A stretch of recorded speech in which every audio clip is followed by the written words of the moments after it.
পুরান ঢাকার মাইয়া গো কাছে পোলা গো কিলবিল করে। পুরান ঢাকার মাইয়ারা তো সস্তা না। না না না, পুরান ঢাকার মাইয়া গো দিল অনেক বড় হয়, ওরা অনেক সুন্দরী হয়, অনেক সুন্দরী হয়। ওরা রূপে গুণে অনন্যা, ওরা খাইবার ব্যাপারে খিলাইবার ব্যাপারে। অনেকে তো ভয় পায় পুরান ঢাকার মধ্যে ঘুরলে।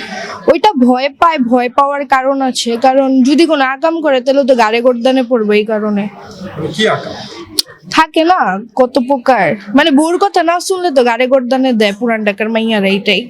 ডাইরেক্ট আবার জিগায়, আবার জিগায়। আপনার ডায়লগে তো অনেকে ভয় পায়। ভয় পাওয়ার কিছুই নেই, পুরান ঢাকার মেয়েদের মন অনেক ভালো হয়, অনেক উদার। খুব উদার হয়। ওরা জামাই খুব আদর করে। শিওর। আপনার এই বিবেচনা তো বিয়ে প্রস্তাব আছে। আমি অলরেডি ম্যারিড। পুরান ঢাকার ছেলেরা কেন? খুব ভালো, নো কমেন্ট, খুব ভালো, অনেক ভালো। তারপর ফ্রেন্ড সার্কেল আছে, তারপর আমরা আসলে ফ্যামিলি টাইম দিই বেশি। ওরা যারা মিশে নাই ওরা বলে, যারা বাঙ্গাল ওরা বলে পুরান ঢাকার মাইয়া গো কাছে পোলা গো কিলবিল করে। পুরান ঢাকার মাইয়ারা তো সস্তা না। না না না, হাজারে দুই একটা পোকামাকড় থাকতে পারে, বাট যেটি সলিড পুরান ঢাকা ওটির দ্বারে কাছে আইবারবি বহুত, মানে বহুত যোগ্যতা লাগে আইতে, বহুত যোগ্যতা লাগে। সবচেয়ে বেশি মনটা ভালো হইতে। দর্শকদের বলবো আপনারা আইবেন, খায় যাবেন, পুরান ঢাকার আপ্যায়ন দেখবেন, তারপর জাজ করবেন। মাইয়ারা পোলারা ফ্যামিলিরা সবচেয়ে ভালো। এত সময় বাসায় বসে আছি, কিছু একটা করি, যে কিছু করতে মানে ইচ্ছা হলো, তাই মানে এটা শখেই অনেকটা। তো বাচ্চা বড় হয়ে গেছে, এখন বড় ক্লাসে পড়ে, স্কুলে দেখা যায় ওকে সারাদিন স্কুলে দিয়ে আমি বাসায় সারাদিন একাই থাকি।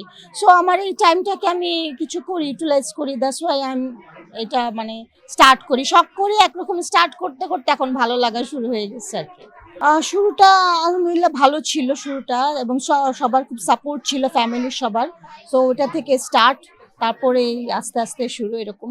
আমি বলবো এটা আসলে ম্যান টু ম্যান ভ্যারি করে, কারণ কিছু মানুষ আছে তারা এমন রিপ্লাই বা এমন কথা বলে যা অন্যজনকে করে দেয়, ইনফ্লুয়েন্স করে দেয় তাকে করার জন্য। ভালোভাবে থাকলে আসলে এটা তো সবার জন্য এক না, আমার মনে হয়। যেটা আর কেন হবে, আপনি ভালোভাবে সুন্দরভাবে নিজেকে প্রেজেন্ট করে ভালো প্রোডাক্ট দিয়ে যদি থাকেন, কেন আপনি বুলিং এর শিকার হবেন? তা তো হবেন না।